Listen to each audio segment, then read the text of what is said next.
Hello my dear YouTube friends and welcome to a new video. This will be an update of my Range Rover Evoque. Hello my dear YouTube friends and welcome again to one of my new videos on my Range Rover Evoque 2015 timing chain replacement. So I want to give you the final update of this car.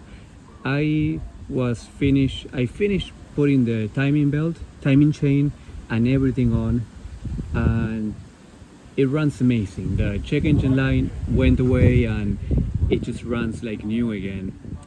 On the other hand, when I put the CV axle on, when I started actually driving the car, I would hear a grinding noise when I would go out, put into drive, and then it would be grinding, and I would hear that it would be coming from somewhere in the transfer case around that area.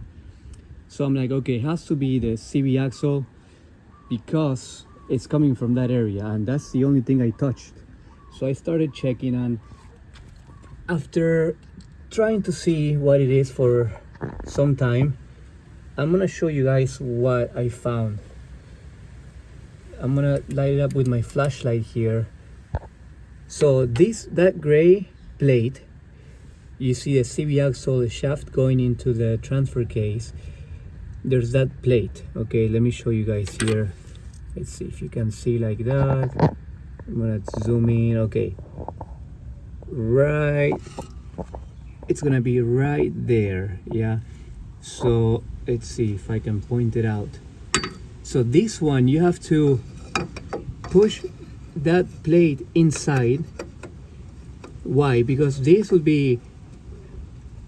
was like more out, okay, and this plate, it's actually a plate, and it will be grinding on the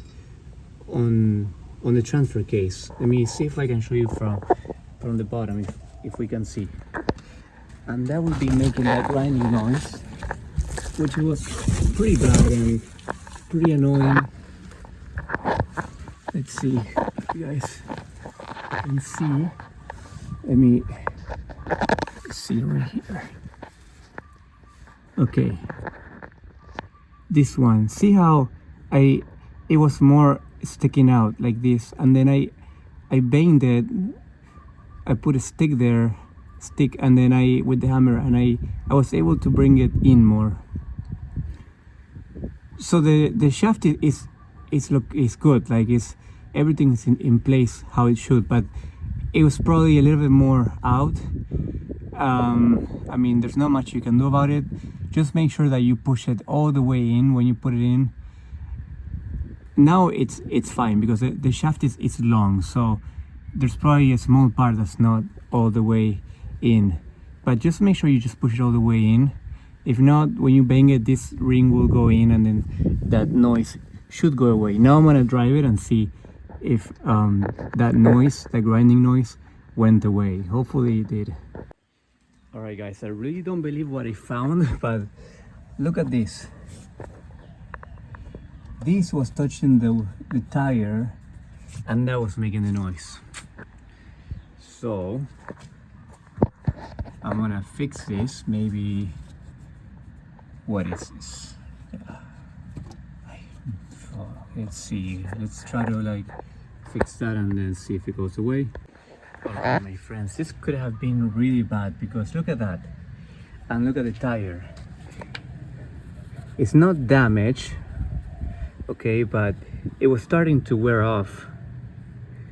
So if I kept driving this, it most likely would have like blown up or something, but luckily I just took it out of the driveway, heard the noise, and I didn't really drive it that much, maybe like 5 minutes. As soon as I heard the noise, I knew something wasn't right. So this was the issue here, and this is stupid. Like, how could I have missed this? Maybe I'm just gonna bend it back and call it a day, guys. We can try putting it. Maybe there's a way for this.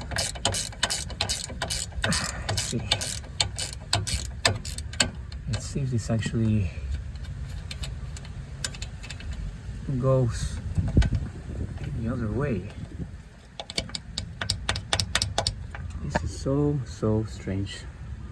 So now, of course, it's hard to remove it because this, yeah. Okay guys, so I just put a zip tie like that. I removed this bracket.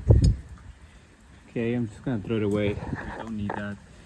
Sometimes Ford, because this is a Ford, it's not a Land Rover, it's Ford engine, Ford stuff. They put things that where you don't really need. So that's the bracket there. I'm gonna put back the tire and take it off for a spin, and we should be good now.